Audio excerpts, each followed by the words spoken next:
Assalamualaikum warahmatullahi wabarakatuh. Alhamdulillah, Alhamdulillah ala nikmatillah, la haula wala quwata illa billah.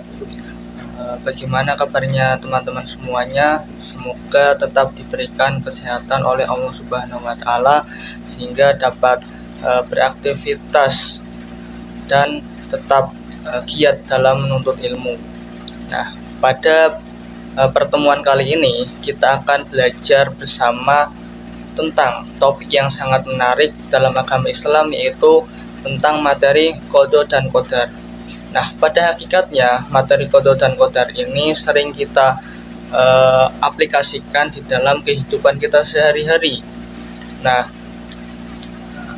bagaimana cara kita mengimani makna beriman pada qada dan qadar ini, kemudian mengenai pengertian dari apa itu qada dan qadar, nanti akan kita bahas bersama di dalam materi pada pertemuan kali ini. Nah, qada secara bahasa yaitu ketetapan, kehendak, ataupun keputusan. Nah, maksudnya segala ketetapan Allah terhadap segala sesuatu sejak zaman azali.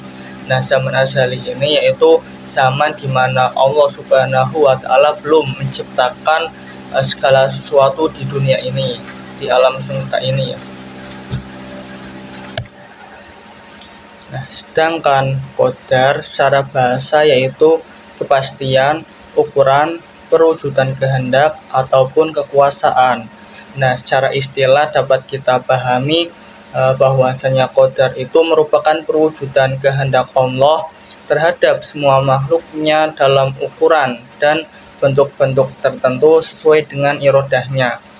Nah, jadi dapat kita pahami antara qada dan qadar ini merupakan dua kata, dua makna yang saling berhubungan atau saling terikat satu sama lain, di mana qada bahwasanya Allah sudah menetapkan,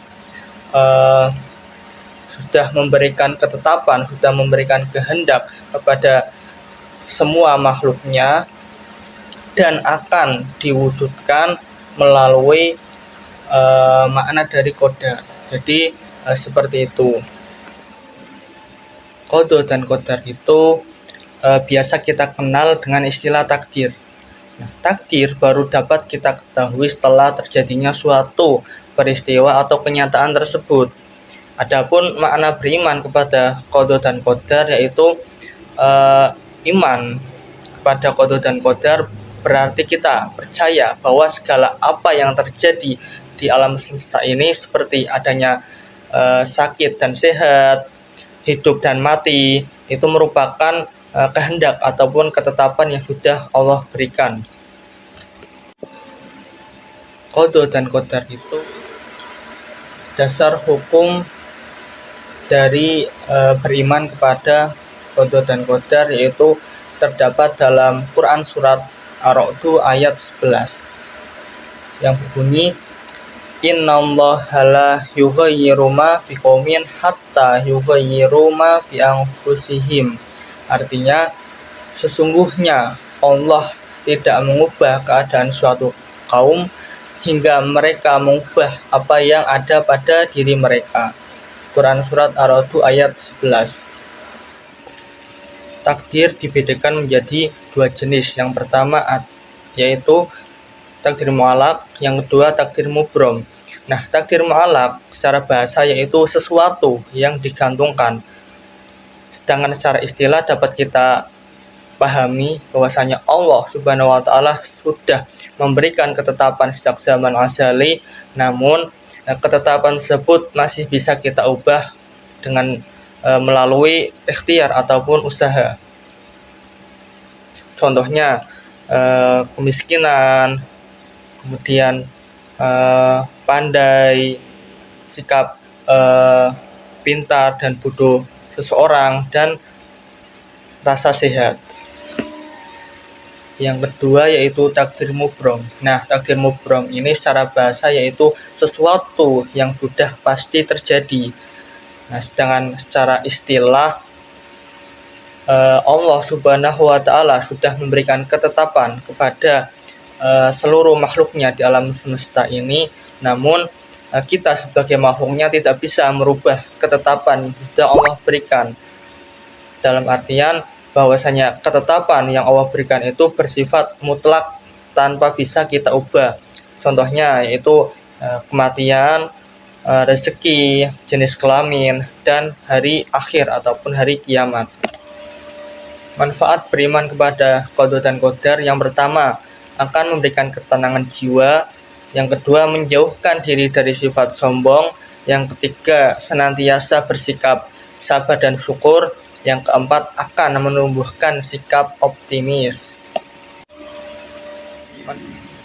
Baik, itulah beberapa materi pada pertemuan kali ini tentang qada dan qadar. Untuk selanjutnya ada satu tugas untuk bahan evaluasi dengan studi kasus, yaitu Ahmad bekerja keras untuk sukses dalam karirnya, namun tetap saja menghadapi berbagai rintangan dan masalah. Bagaimana sikap yang harus Ahmad ambil dalam memahami makna qada dan qadar? Nah, silakan kalian renungi kasus tersebut, kemudian bisa kalian tanggapi di kolom komentar. Demikianlah materi yang dapat saya sampaikan.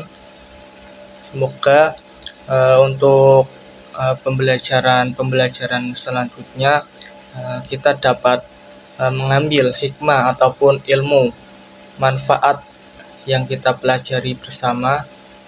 Kurang lebihnya mohon maaf. Wallahul muwaffiq ila aqwamit thoriq. Assalamualaikum warahmatullahi wabarakatuh.